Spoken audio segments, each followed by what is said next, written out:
Hola, buenas, ¿qué tal? A continuación se relatará acerca del conflicto hispano-estadounidense. Comencemos. Este tuvo lugar a final del siglo XIX, el año 1898.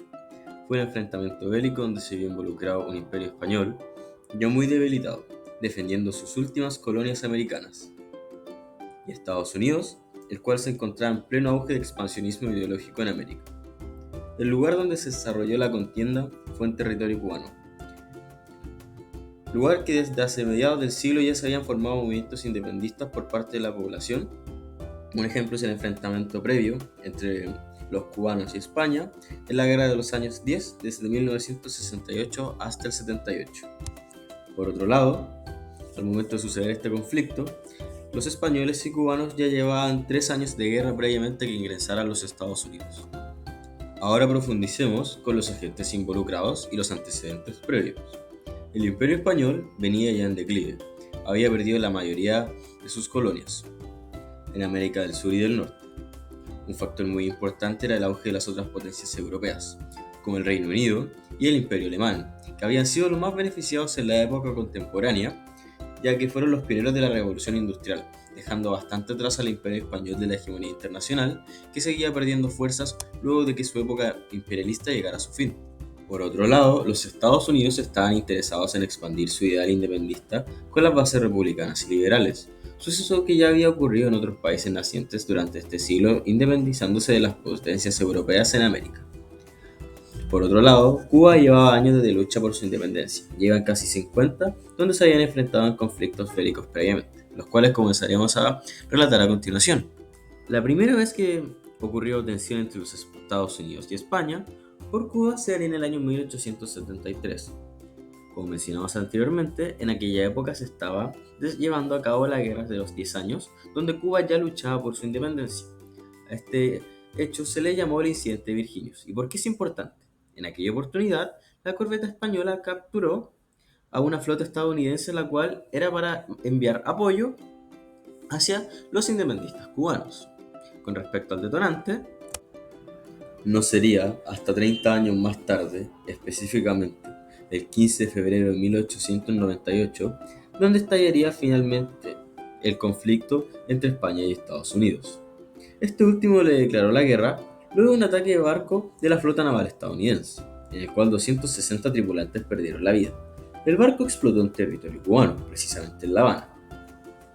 Aún existen muchos rumores de este suceso, ya que según historiadores, la misma nación norteamericana fue quien se hizo un autotentado como excusa para así poder ingresar a la guerra, ya que no existen registros de planes españoles para buscar o empezar una contienda contra los norteamericanos, ya que sabrían que eso les dificultaría mucho el avance de la guerra independentista.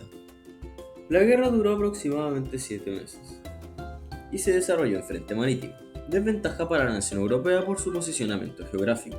Esto le jugaba en contra económica y militarmente por el costo de traslado de su fuerza naval, el cual claramente demoraba mucho más que el del país norteamericano. Claro que esto trajo efectos. El dominio fue muy predominante por Estados Unidos, además que contaban con una tecnología superior. Hubieron batallas que fueron un puntapié muy clave para que España relegara sus tropas, como la batalla de las colinas de San Juan y la batalla del Caney. Finalmente, el 10 de diciembre del mismo año, se pactó el Tratado de París para acordar la paz entre las dos naciones. Ahora los invito a cuestionarse, ¿era esto un conflicto evitable?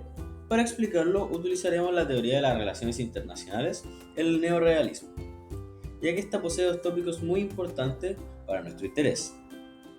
Valga la redundancia, los intereses de los actores por sobre todas las cosas buscando maximizar sus beneficios económicos y la presencia del sistema internacional es por lo cual elegimos esta teoría.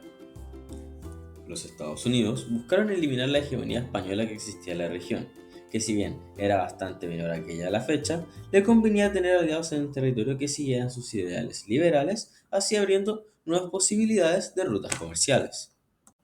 Con respecto al punto del sistema internacional, en aquella época era muy constante ver a las potencias enfrentándose en conflictos bélicos, debido a que los imperios de la época tenían políticas expansionistas. No sería hasta 50 años más tarde, después de la Segunda Guerra Mundial, donde se viera de forma más seguida la vía diplomática para resolver los conflictos. Por esto es que vemos ausencia de organismos internacionales, ya que no existían como los conocemos actualmente en la época de aquel conflicto.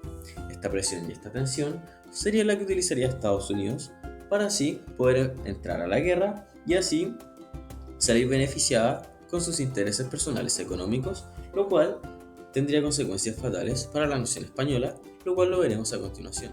Ahora sí, comencemos con las consecuencias. Por el lado español, el desenlace de la guerra sería fatal, como dijimos anteriormente, ya que terminaría con el imperio como tal. Había perdido todas sus colonias y sería un marco de inicio para una nueva época política del país, donde se comenzaría a buscar una organización a base de la república. Por el lado estadounidense, si bien antes de hablar de su beneficio económico, el país tuvo en más una victoria ideológica, ya que consiguió finalmente expandir su filosofía republicana y liberalista y el exilio total de la potencia española de América. La guerra se acaba oficialmente el 10 de diciembre de 1898, donde España renunció a Puerto Rico, Guam, Cuba y en Asia a la isla de Filipinas. Es muy difícil cuantificar los datos de beneficio estadounidense en base a dinero, pero sí se pueden mencionar sus ganancias ahora al tener control sobre las ex colonias españolas. Puerto Rico, Guam y Filipinas, estas últimas le daría una presencia en Asia convirtiéndose en un importante mercado para productos nuevos del país y una fuente de materias primas como el azúcar y tabaco.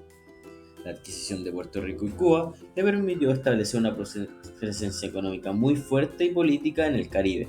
Estos territorios se convirtieron en importante destino además para inversiones bilaterales del país. Si bien actualmente Guam y Puerto Rico, a pesar de tener libertades y autonomía política, aún siguen siendo parte oficialmente del territorio estadounidense. El caso que ocurriría con Cuba sería bastante particular y muy distinto con respecto a sus relaciones. Si bien actualmente Guam y Puerto Rico, a medida que avanzaba el siglo XX se fue desplomando esta relación. En Cuba se desarrollaba una fuerte crisis económica que azotó al país por décadas. En varios sectores de la población se generaron movimientos antiestadounidenses, considerándose un estado satélite de este mismo y echándole la culpa por su malestar social y económico.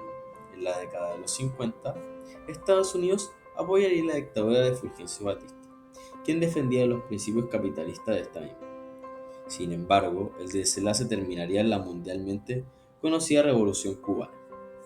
Aquí sería el punto donde se terminaría quebrando la relación entre ambos países totalmente hasta el siglo XXI. Muchas gracias por ver y se espera que lo hayan disfrutado.